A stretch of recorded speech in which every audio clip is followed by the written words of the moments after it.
Hello and welcome to the first episode of Taking Back Paris, which is going to be the new Football Manager 2021 save that I'm doing.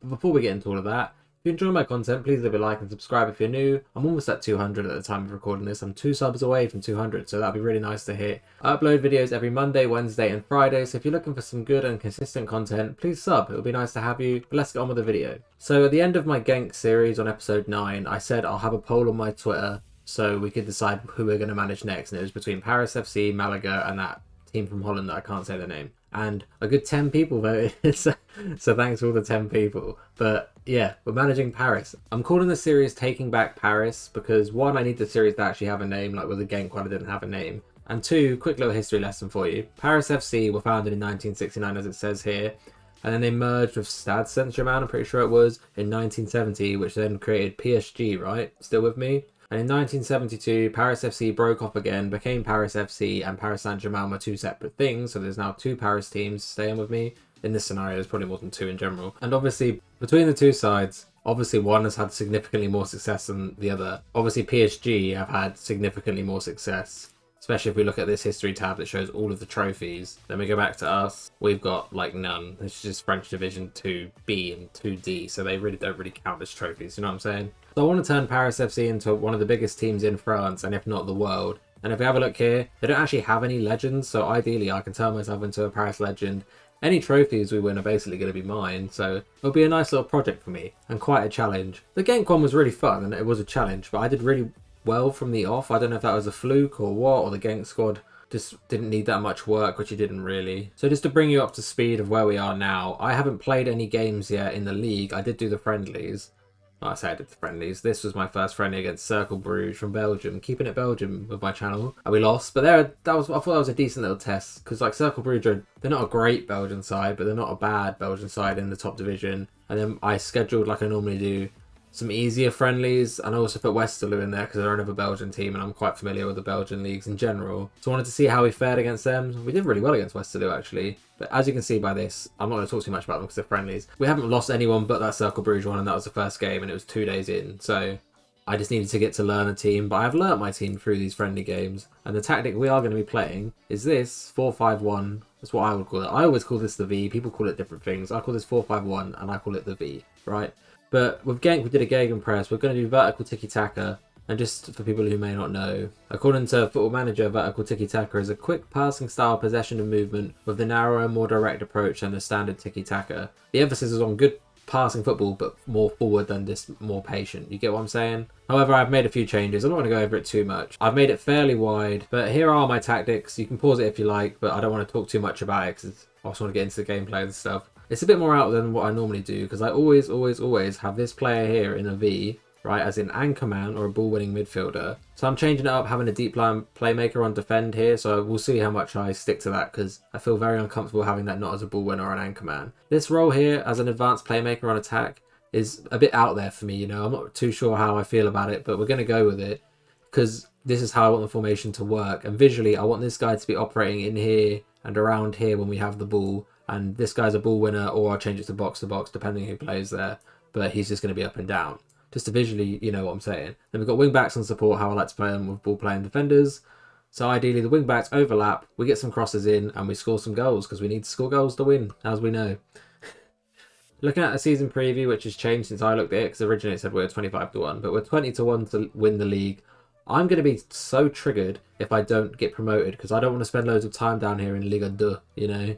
Like, there's no money in staying down here. We need to get into the first league and then push on from there. We'll quickly go over this because I had to look it up and I'm not 100% sure. But as you can see here, the top two teams are promoted to Liga A. Uber Eats if you want, but Liga A. So I really need to be finishing in those two. The first two teams go up automatically.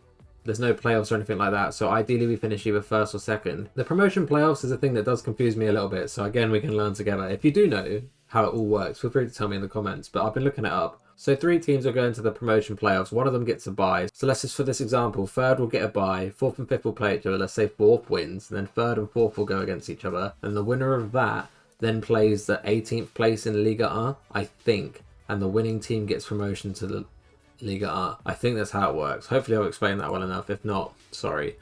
But if you do know, feel free to let me know in the comments. But that's my understanding from Google, you know. Transfer wise, I haven't been able to do anything. Obviously, there's a lot going on here. The only player that I have actually brought in is this Michael Doty on a free transfer. I mean, he's solid enough. I just wanted him for cover in this midfield, and we didn't have that many people that I was 100% happy with. But on a free transfer, I feel like he's decent enough. It says 3-star, 4.5 potential ability. In all honesty, I'm not really too attached to any of the people that we have on this team. We're in the second league in France. I haven't been able to spend really any money. Like, I had a little bit of transfer budget. Where is it? 200k.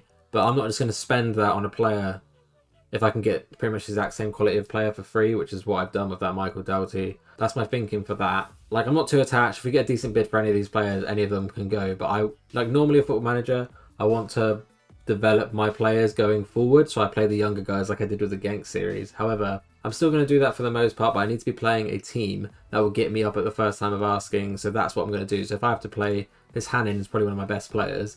He's 30. Normally I wouldn't be playing 30-year-old like wing backs, but like I said, I need to play the best players that give me the best chance of winning to get up at the first try, ideally. So that's the plan. And the last thing I think I'll go over, if we have a look at, where is it, facilities. Paris FC have good training and good youth facilities. So I really hope that we manage to get a couple little regions there coming through that are just like world class, you know, with my good. But obviously it can be way better than that. But my point is, hopefully we luck out there and get something good. Our stadium's also about 19,000 seater, so that's pretty cool. And we have a quick little browse at the finances. We have 5 million in the bank, which is on an upward projection, which will hopefully stay like that if I don't buy players for the sake of it, which is what I'm going to do. Okay, that's enough talking, I think, because I've spoke quite a lot. And obviously I don't want to bore you too much, but I do need to say certain things so the episodes make sense, you know. So we're going into our first game against Grenoble. It's probably Grenoble because we're French. But this is the team I'm going to play. Like I said earlier, I'm not too attached to any of these players, but this is the team we're going with. I won't go through them and name them yet because I'm not too attached to any of them, like I keep saying. This guy's called Manduki, which is funny.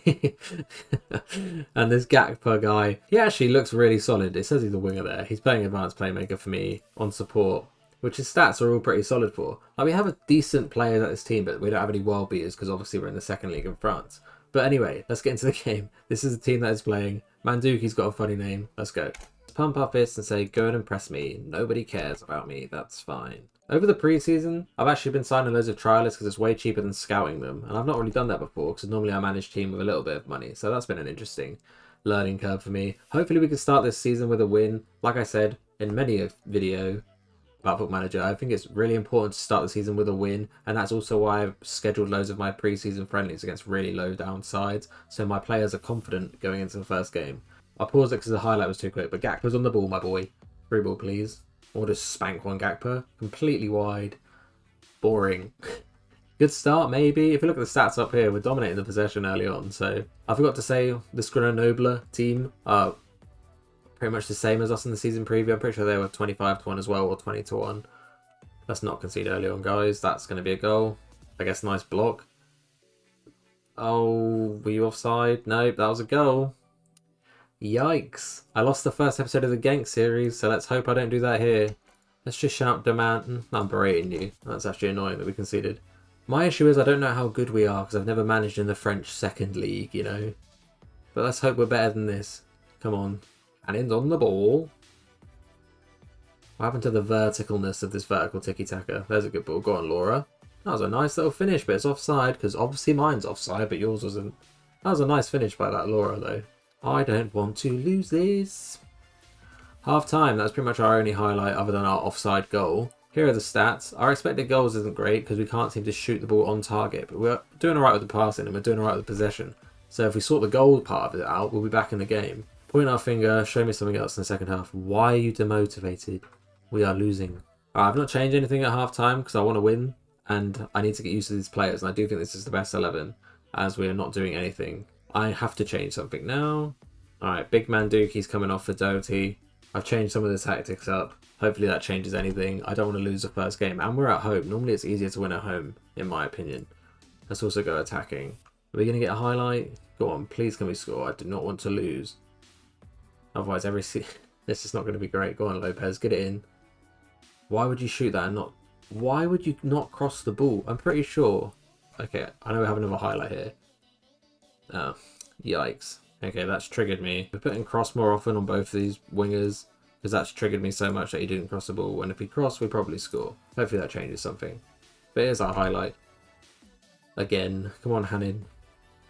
The wing backs are on cross more often as well. I'm not sure if I mentioned that. I'm pretty sure I didn't. What was that for a pass? Come on, guys. Let's actually show some enthusiasm here and win this game. What ball? Go on.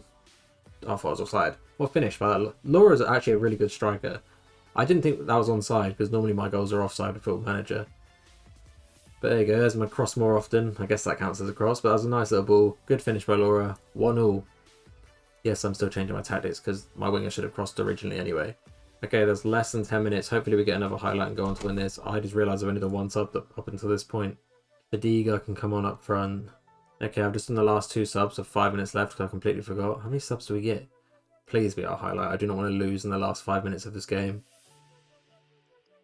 Go on, Gakpo. I was bigging you up. Okay, that's fine. Lopez is actually a really good player for us as well. Go out wide. Oh, what a ball. Go on, Arab. What a finish. Were you offside? Of course you're offside because every single one of my goals are offside. That's so annoying. Oh, don't concede a corner. Let's counter. Ignore. Get out of my way.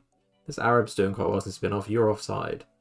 Even I could see that was offside. There are 2 highlights in the last 5 minutes have been offside. Come on, don't just be a random pointless one at the end. Fadiga, get there, you lazy butt. What the... Okay, that was annoying. Come on, Gakpo. Go on, Lopez. Okay, just pass it to them. We could have won this game. This is actually triggering. At least we're not going to lose. It's just showing me highlights because it's near the end, but this doesn't count, you know? Like, we've drew this game, I'm pretty sure. And then some 50p had just ballooned it over the bar. 1-0's not too bad, I guess, seeing as we were losing. But if we look at the stats, we did dominate them. The expected goals did come in the end after we started shooting on target. We should have won that game. We had 2 disallowed goals from offside. And this Fadiga, if he just sprinted a tiny bit at the very end, we would have scored. But at least we didn't lose. I want to say I'm not happy, but I feel like they're going to get all butthurt about that. So I'll say you've done brilliantly to come back. I'm so proud of you. See, like, why? In my opinion, I'd be proud of them if they won. But I guess 1-0. They're inspired by a 1-0. Okay, a bit triggered I didn't win that game because I thought that was very winnable. But I guess it's a learning curve. I don't really know this side, my Paris side yet. So if I knew them a bit better, maybe we win that. But it's what it is. I guess we've got a point. It's started better than the Genk one did because I lost that first game and then I went on to win the league. So let's hope it's similar than that, but probably not. Okay, so I'm going to leave you here today in terms of playing the games. But I will come back maybe at the beginning of January, if not the end of January, which is obviously a massive chunk of games, but I don't just want to record pointless games in the middle. I want stuff to be happening. And by January, you'd imagine I know my team a lot better, and I know what's going on a bit more. I find with new saves on Football Manager, it's a bit hard to get into it at the very beginning, but I am very into this now, so I'm going to go off camera and I'll play loads of these games. Hopefully we can win a few and come back in a good position in the Liga 2. We're 12th right now. If I'm not in the top 5 and we come back in January, I'm going to be triggered. Let me tell you. But that'll do it for the first episode. There'll be another one out in a few days. Like I said at the beginning, I upload videos every Monday, Wednesday and Friday. So please subscribe, put notifications on if you're really feeling frisky, you know. Don't miss out on an upload. But that'll do it for the video. If you enjoyed it, please give it a like and subscribe if you're new. And I'll see you next time. Goodbye.